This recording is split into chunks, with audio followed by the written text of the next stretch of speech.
They said it was just a myth. A creepypasta. A rumor. A story told in hushed voices in the back corners of the internet. But I'm telling you now, it was all real. And I know because my grandfather was one of the scientists who ran the experiment, and the nightmares he died with still haunt me. It started in 1947. Post-war Soviet Russia. A time of secrets, power, and unthinkable ambition. Deep beneath the Ural Mountains, far from any city or prying eyes, a classified military research facility had been built to house a top-secret psychological experiment. One that promised to unlock the mind, by keeping it from ever falling asleep. The goal was simple: test the effects of prolonged sleep deprivation using a newly developed stimulant gas. The method? Lock 5 political prisoners inside a sealed chamber for 30 days, without a single moment of rest. They were told they'd be freed if they cooperated. They believed it. At first. The chamber was fitted with microphones, a one-way mirror, and oxygen sensors to measure the potency of the gas. There were books, bedding without mattresses, dried food for a month, a toilet, and running water. Cameras weren't yet practical, so they relied on audio. What they recorded would never leave that room. Officially. For the first 5 days, everything was uneventful. The prisoners talked. They laughed, argued, whispered conspiracies to each other through the static haze of the gas. They'd long grown used to Soviet lies, so when the scientists told them they'd be freed after 30 days, they clung to hope, making jokes and keeping their spirits high. But by the 9th day, the tone changed. They stopped speaking to one another.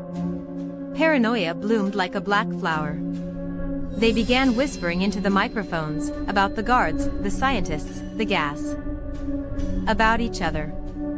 One prisoner began pacing the chamber non-stop. Another sat in the corner, muttering under his breath, fingers twitching like a marionette. By the 12th day, the screaming started. One of the subjects, identified only as Subject 4, ran back and forth in the chamber, screaming for hours. Blood vessels burst in his throat. He screamed until all he could do was whisper. Then he tore at his vocal cords, silently mouthing madness into the void. The others didn't react. They just watched. Then, on day 14, the microphones went silent. No voices. No screams. No movement. Just the hum of the gas and the slow tick of dread in the control room. At first, the scientists assumed the subjects had died. They debated sending soldiers in, but protocol demanded caution. On day 15, they made a decision: open the chamber and investigate. What they found inside is the part of the story you've never heard. Subject 2 had torn open his abdomen.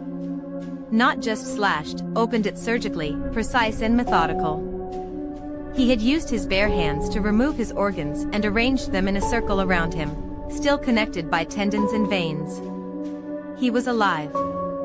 Still breathing. His eyes, bloodshot and unblinking, followed the soldiers as they entered. And he smiled. The others were in similar condition. One had ripped out his own eyelids so he couldn't blink. Another had torn the flesh from his arms down to the bone. Subject 1, once a poet, now unrecognizable, had carved ancient symbols into the concrete using his fingernails. His fingers were stumps. They begged, not to be freed, but to remain inside. "Don't turn off the gas," Subject 3 pleaded. "We must stay awake." The soldiers panicked. One of them shot a prisoner when he lunged forward, not to attack, but to protect the valve. The others screamed in unison as the gas was cut. Subject 5, who had been silent the whole experiment, began convulsing violently. His body twisted into impossible angles. When he stopped, he looked directly at the lead scientist and whispered, "You will never understand what we've seen." He died seconds later. 2 survivors remained. Subject 1 and Subject 2. They were strapped to gurneys for transport, barely clinging to life. As the medics tried to sedate them, both began screaming, again, not in fear, but fury. "You're killing us!" Subject 2 howled. "We are beyond sleep now. We are awakened." When asked what they meant, Subject 1, his voice a raspy whisper, said something my grandfather never forgot. "We are the shadows in the human mind," he hissed. "We live in the silence between dreams. When you sleep, you forget us. But we were always there. Now we've remembered. And we are hungry." Subject 1 died on the operating table. Not from his wounds, but from something else entirely. His heart stopped, but his eyes, they kept moving for nearly 3 minutes after death. The last survivor, Subject 2, was executed by military order. The incident was erased from records. Everyone involved signed oaths of secrecy. The room was sealed. Buried. Forgotten. Or so they thought. Decades later, in the early 2000s, a leak occurred.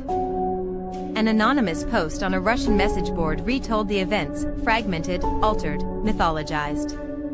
It became what we now know as the Russian sleep experiment. But it was no fiction. Because 2 weeks before my grandfather died, I found his journals.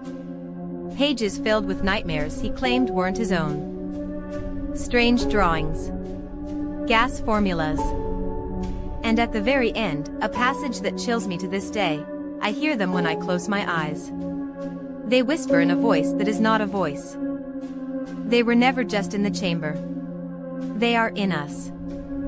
We invited them when we broke the cycle of sleep. When we tried to silence the dream, we awakened something older than time. You may think this is just a story.